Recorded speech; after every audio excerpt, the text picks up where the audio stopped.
Welcome back to Chess Arko. So, after a long break, we are ready to reignite the board and dive back into the world of chess. Whether you are an intermediate chess player or an absolute beginner or even a chess enthusiast, Chess Arko has everything for you. Chess Arko is your one and only destination for strategy tips, game analysis and interesting chess stories from the past. Stay tuned for new chess content and also let's make some great moves together. Today's video is all about over the board chess tournament rules or offline chess tournament rules. So lot of you guys have played online chess tournaments, chess games, but maybe a lot of you guys have never played over the board chess tournaments. So this video is specially for you. So the first etiquette is to shake hands with your opponent, which can be in any manner of according to your culture. So this is how you shake your hands with the opponent. You shake hands firmly and then you simply press the clock and make your first moves. So that's how you start a game, and according to FIDE laws you have to greet your opponent by either shaking your hands or making any other ways in your own culture to greet your opponent. If you disrespect or insult any of the arbiters or any of your opponents, you may lose the whole game or you may lose that particular point in a FIDE rated tournament or any FIDE game. So this is point number one. The second point is touch and move rule, which may not be applicable in online chess, but in offline chess it's very applicable. So let's get onto the board. So during a start of the game, let's say you touch the e pawn to play e4. So if you touch the e pawn, you cannot play d4 or c4 or any other move. So let's say if you have touched the knight, so you have to move the knight. So let's say the game starts with e4, e5, the basic moves, knight f3, and your opponent plays knight c6. He intended to play knight c6, but his piece is a bit out of the square. So your opponent can say adjust and adjust his piece back to the center, and you can also do the same. Let's say you play knight c3 and your knight is out of the center, but then you can say adjust and adjust your piece back to the center, and it should be done during your time. So you cannot do it during opponent time. And in blitz there is another thing.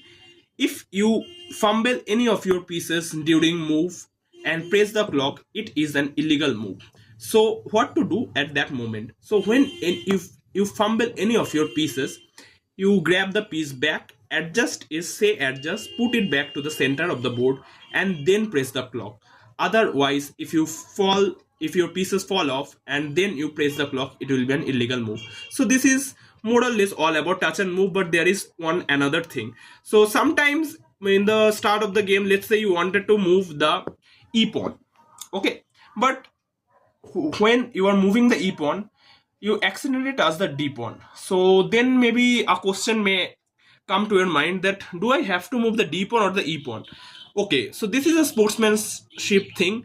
Your opponent can call the arbiter, but if you say the arbiter, my intent was not to push the d pawn or any other piece, my intent was push the e pawn, I have touched it, but accidentally my hand touched the other pawns. So then arbiter will say, according to sportsmanship, you both of you can decide the thing, so you can decide which move to make.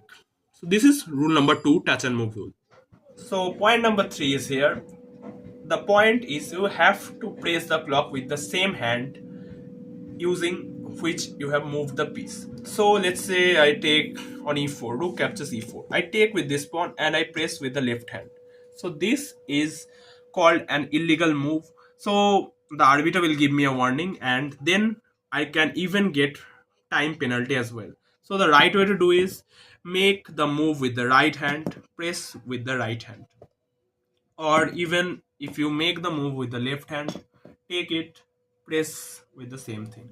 So this is rule number 3.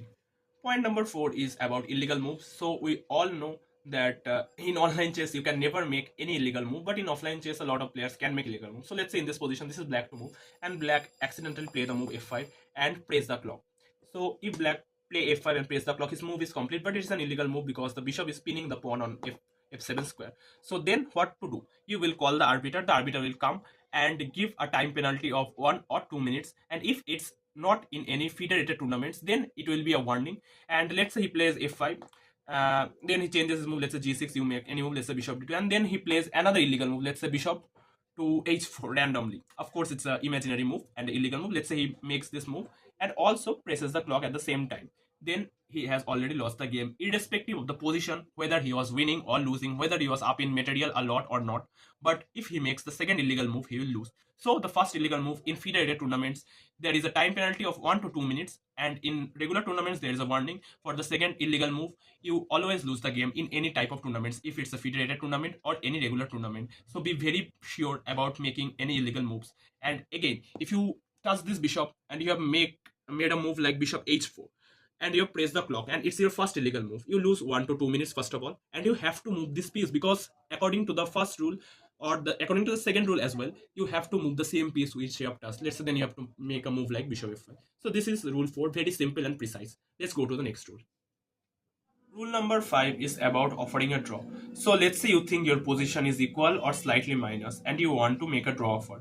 You make your move before pressing the clock. You say offering a draw, or I am offering a draw to your opponent, or you offer your hand, and then you go and press the clock. So this is your opponent time. Your opponent can think in his time and either take or decline the draw offer. So this is rule. The ultimate rule is very simple. You write down your moves while playing classical chess, which can be 60 plus 30 or 90 plus 30 federated classical games. So you make a move. Let's say you make a5. You write down in your score sheet. Let's say this is white, this is black.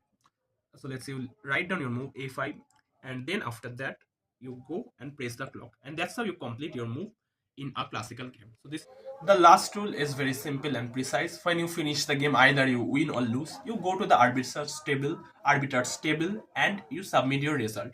If you are white, you can say 1-0 if you win. If your opponent wins, he can say 0-1 because he was black. And if it's a draw, it's called half-half. So both you or your opponent can go to the arbiter's table and give out the result if you are not playing any high profile or GM tournament. So in every other tournament, watching this video from Chess Arko. If you guys like this video, then make sure to hit the like button and subscribe for more chess content. Don't forget to leave your precious comment in the comment section and your thoughts and also any queries. So bye bye guys, and enjoy chess forever.